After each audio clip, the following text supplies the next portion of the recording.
All right, guys, here it is. Got them all fired and ready to be glazed. This is the last installment of our clay vessel series.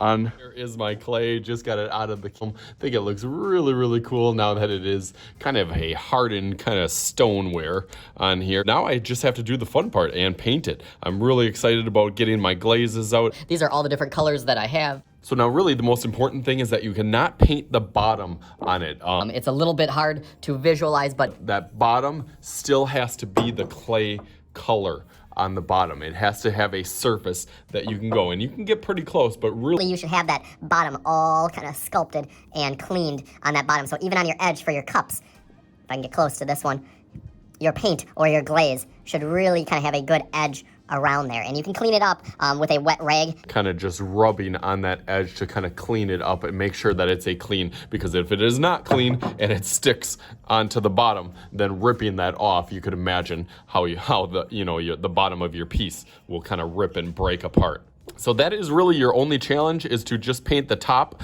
You can do the inside as well for those of you that have insides. You can do little pieces and little features or additional lids or anything, but just stay away from the bottom on there. So I'm gonna go through mine real quick and turn my shoe into something a little bit better. So let's go through that real quick.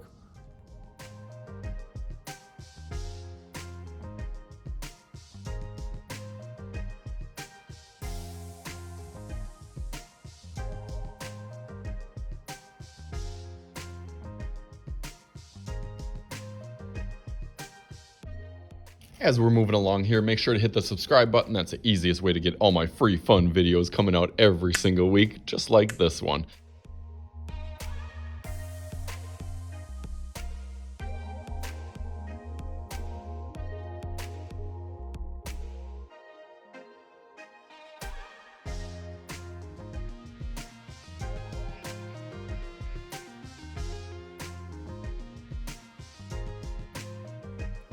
Something to keep in mind with the type of glaze that it is. It is like a chalky kind of substance. So a lot of that, once you get it done, it'll feel like really soft. They're very pastel-like colors. I just got a couple out of the kiln, and then they painted them. So even something awesome like this, you can still do some details on it. But again, it feels like a really soft texture, but it's hard to kind of visualize, and this is, I guess, one of the frustrating parts to clay. Is to kind of visualize what you're going to do or what style that you're going to have. And then imagine how that's going to look in these colors, because some of the greens or the blue isn't exactly blue. It's kind of like a red tint to it, so you kind of got to envision what yours is going to be by the end of it, because it'll look totally different than this. But I like this one. I like some of the details that some people have been doing, so I'm going to go through mine real quick.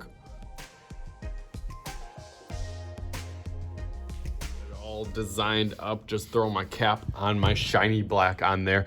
So we will see what it turns out. I went with a little different theme. I'm actually leaving the color like this. I know like kind of the off-white style now is that kind of yellowed, so I kind of like that, plus it kind of tied in with the bottom out. But overall, it's always good. I always like doing the projects with you guys, so I can kind of find some of those struggles and frustrations that you guys have. So we will see what it turns out to. I'm liking it so far, so I'm excited to see it by the end and to see all of yours. So let's keep on going through that and see what happens. All right, you ready to see it? There's the Nike symbol.